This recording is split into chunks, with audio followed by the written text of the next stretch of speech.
Hello there, BookTube. My name is Daniel. Welcome back to my channel, Guilty Feet. Il mio nome è Daniel, which I believe is Italian for my name is Daniel, but I've still got no rhythm. And today I want to do a review of a book, Roman Stories by Jhumpa Lahiri. I think I once did a video of all the Jhumpa Lahiri books that I've read, starting with Interpreter of Maladies some 24 years ago.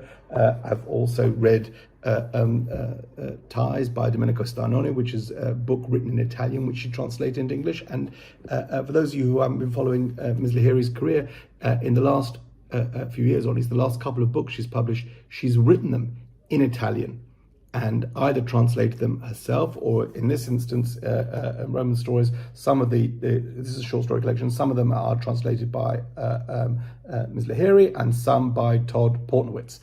So she's translating other authors' works from Italian into English. She's translating her own work from Italian into English, and there are other translators translating her work from Italian into English. And I think she said now that she will primarily continue to write only in Italian. I just think of all the authors that I've been following. As I say, I stumbled across her first book. It won the Pulitzer Prize, was a collection of short stories, won the Pulitzer Prize in 2000. I picked this up and fell in love with it. And then there was the novel, The Namesake, which is also a great novel. And then she's moved from sort of short form to longer form. She's done novels. The Lowland, I think, was shortlisted for the Booker Prize. Whereabouts was her last novel, which I really, really enjoyed. And she's also put out short stories. After Interpreter of Maladies, there was Unaccustomed Earth. And then this might be the next short story collection, I can't remember. I've loved everything that she's done.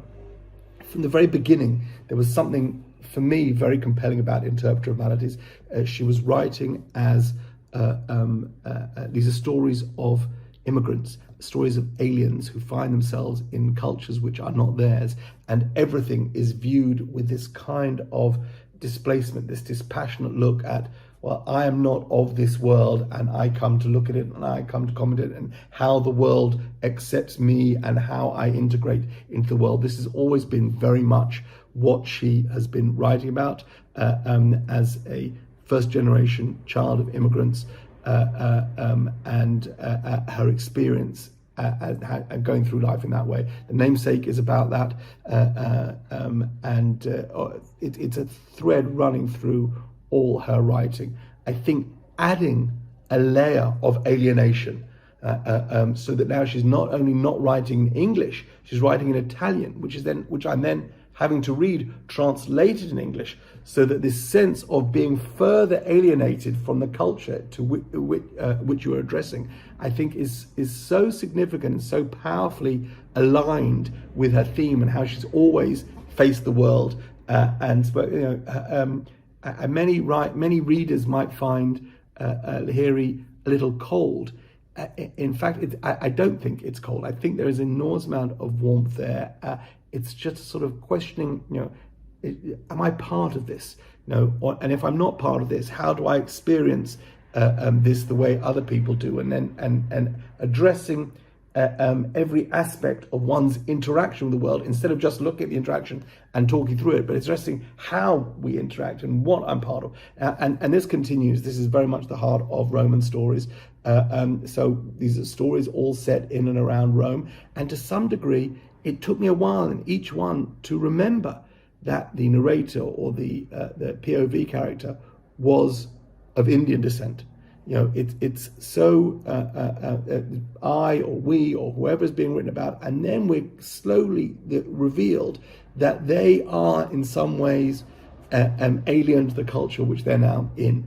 Whether it's in Rome, I think there's a story also about different members of different communities and the way other people interact with them, sometimes racist, sometimes with enormous affection, sometimes a mixture of both in the same story, and just that, as I say, that extra. They talk about Brechtian alienation devices. If you ever go and see the Caucasian Chalk Circle or any or some of Brecht's work, where the people had these plays that are performed with masks, and the idea is the mask separates you further, so it makes it emphasizes the artifice. So you go and see a play, and not only watch people on stage, you can suspend disbelief, but the mask is there to remind you that there is something artificial. And that, I think, in some way is what Lahiri has achieved to an astonishing degree.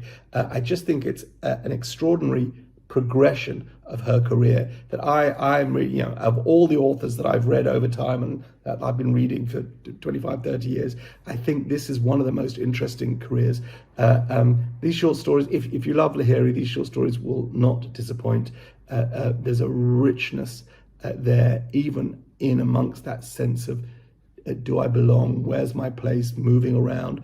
Everything that was, whereabouts, I found delicious, even if it was sort of unfocused and unclear. And this brings back that level of specificity and precision, which we've seen in her earlier short stories and in her novels, and was just a joy to read. That's Roman Stories, available. I picked this up in paperback in the UK by Jhumpa Lahiri, translated as short stories, some of which translated from the Italian to English by Jhumpa Lahiri, and others by Todd Portnowitz.